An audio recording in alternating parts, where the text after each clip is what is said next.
তো আজকে আবার একটা নতুন ভিডিও নিয়ে তোমাদের কাছে চলে এসেছি।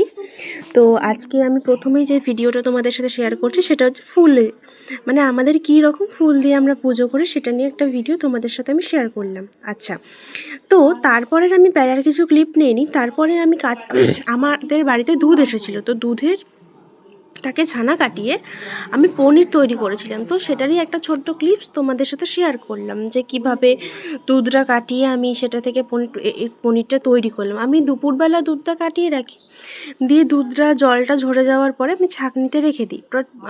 ভালো করে চিপে ছাঁকনিতে রেখে দেওয়ার পরে মিনিমাম 5 থেকে 6 ঘন্টা ওটা যদি নর্মাল টেম্পারেচারে তুমি রেখে দাও তাহলে ওটা কিন্তু পনির হয়ে যাবে। আর তোমাদের যদি তাড়া থাকে তাহলে তোমরা ওটা নর্মাল টেম্পারেচারে না রেখে তোমরা ফ্রিজে যদি 3-4 ঘন্টা রাখতে পারো তাহলে আরও তাড়াতাড়ি হবে। আমাদের তো ফ্রিজ নেই, তাই আমরা নর্মাল টেম্পারেচারেই রাখি, আর নর্মাল টেম্পারেচারে রেখেই এটাকে পনির করি। শীতকালে বলো বা গরমকালে বলো, দুপুরবেলা তৈরি করে নিই। তো এই দুপুরবেলাটা তৈরি করে নেওয়ার পর এটাই সন্ধ্যে ধরো 7টা 7:30 নাগাদ এই পনিরটা আমি কাটি। কিন্তু তোমরা দেখো আমি তো কাটছি পনিরটা তোমাদের সামনেই, দেখো একটাও কিন্তু ভাঙছে না বা গুঁড়ো হয়ে যাচ্ছে না, এত সুন্দর পনিরটা তৈরি হয়েছে। ওই জন্যই তোমাদের বলছি যখন তোমরা করবে তখন ভালো করে জলটা যদি চিপে নাও, দিয়ে সবসময় যে ফ্রিজে রাখতে হবে এর কিন্তু কোনো মানে নেই, তোমরা কিন্তু বাইরেও রাখতে পারো নর্মাল টেম্পারেচারে। নর্মাল টেম্পারেচারে যদি তোমরা রাখো বা তাহলে কিন্তু ওটা অটোমেটিক পনির হয়ে যায়, কোনো প্রবলেম হয় না। আমরা তো ছোট্টবেলা থেকে এটা দেখে আসছি, আমার মারাও করতো, আমার মা দিদা এরাও তো করেছে, নর্মাল টেম্পারেচারেই রাখতো। আগে তো ফ্রিজ ছিল না, বলো না। তো তারপরে এখানে দেখলে আমি পনিরটা কেটে নিলাম, তারপরে আমি পনিরগুলোকে ভেজে নেবো। আজকে তোমাদের সাথে শেয়ার করা যাক আমি আলু পনিরের তরকারিটা কী করে করি, সেটাই শেয়ার করা যাক। খুবই নর্মালভাবেই করি, হাইফাই ব্যাপার নয় যে আমি তোমাদের সাথে শেয়ার করছি। আমার এটা তো প্রপারলি কোনো রান্নার ভিডিওর চ্যানেল নয়, আমি দিনে যা যা করি আমি তোমাদের সাথে শেয়ার করি। আমি ফুল তুললে তোমাদের সাথে শেয়ার করি। আমি পুজো করি বাড়িতে, কিন্তু এখনও পর্যন্ত সেটা তোমাদের সাথে শেয়ার করা হয়নি, কারণ এক হাতে ক্যামেরা ধরে এক হাতে শেয়ার করাটা একটু প্রবলেমেটিক, তাই জন্য আর করা হয় না। তো যাই হোক, তো এখানে আমি পনিরগুলোকে ভেজে নিচ্ছিলাম। তো পনিরগুলোকে ভেজে ভালো করে তুলে রাখছিলাম। পনিরগুলোকে ভেজে নেওয়ার পরে আমি এখানে একটা ছোট্ট মশলা বানিয়ে নেব। সেই মশলাটা যেটা আর কি আমি বানাবো, সেই মশলাটাই পনিরের তরকারিতে আমি মেনলি ইউজ করি। ভালো, খুব একটা খারাপ না।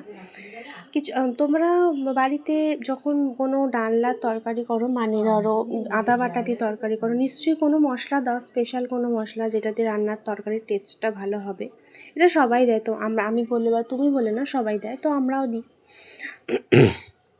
তো যাই হোক, এখানে পনিরটা আমি ভেজে নিচ্ছিলাম। তো সেদিনকে আমি যেদিনের ক্লিপটা ছিল সেদিনকে আমি তেমন কোনো কাজ করিনি।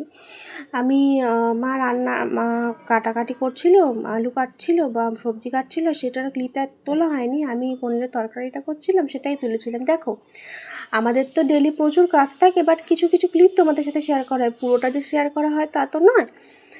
কিছু কিছু ক্লিপ আমি তোমাদের সাথে শেয়ার করতে পারি, কারণ সমস্তটা কী করে শেয়ার করবো বলো না। আমি তো এক হাতে ক্যামেরা ধরে কাজ করি, আমার তো কোনো স্ট্যান্ড নেই যে আমি ক্যামেরাটা স্ট্যান্ডে রাখবো, দিয়ে আমি তোমাদের সাথে কথা বলবো, সেটা তো সম্ভব হয় না। আমাকে যদি ক্যামেরা করতে হয় নিজের হাতেই ধরে ক্যামেরা করতে হয়, এক হাতে আমি ক্যামেরা ধরি, এক হাতে আমি রান্না করি। যেমন এখানে আমি যখন আদাটা আমি গ্রেট করে নিচ্ছিলাম, তখন আমি সাইডে একটা জায়গায় একটা বালতির মাথায় গ্লাসে সাইড করে আমি ক্যামেরাটাকে রেখেছিলাম, কারণ আমি তো খুব একটা মানে কি বলবো, প্রো নই যে আমি করতে পারবো, বা আমি কোনোদিনও এটাতে এখনও পর্যন্ত স্ট্যান্ড কেনার কথা ভাবিনি, কারণ আমি সত্যি জানি না আমার চ্যানেলটা গ্রো করবে কিনা। আমি ওই জন্য এক হাতে ক্যামেরা ধরে এক হাতেই ভিডিও করার চেষ্টা করি, কারণ যেটাই আমার পসিবল হয়। এখনও আমি যদি চ্যানেলটা গ্রো করে আমি নিশ্চয়ই একটা স্ট্যান্ড বা তোমাদের যদি মনে একটা ভালো ক্যামেরা কিনবো। তো যাই হোক, আমি এখানে রান্নাটা করে নিচ্ছিলাম। তো ওখানে কী কী মশলা দিলাম তোমাদের একবার আমি বলে দিই। প্রথমে আমি কড়ায় তেল দিয়েছিলাম, তেল দিয়ে ভালো করে আলুটাকে ভেজে নিয়ে, আচ্ছা তেলে কিন্তু ফার্স্ট আমি নুন আর হলুদ দিয়ে পনিরটাকে ভেজে তুলেছিলাম।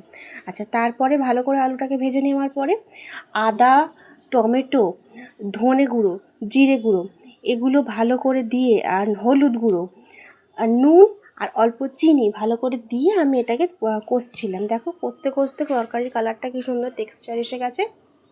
তো তারপরের ভিডিও ক্লিপ আমি আর তুলিনি।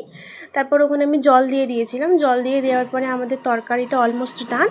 আমি ওই জন্য এই পর্যন্তই রইলো, আবার অন্যদিন অন্য কোনো একটা রেসিপি নিয়ে আসবো। তো আজকের মতন টাটা, সবাই ভালো থেকো, সুস্থ থেকো। তাহলে আজকের মতন টাটা।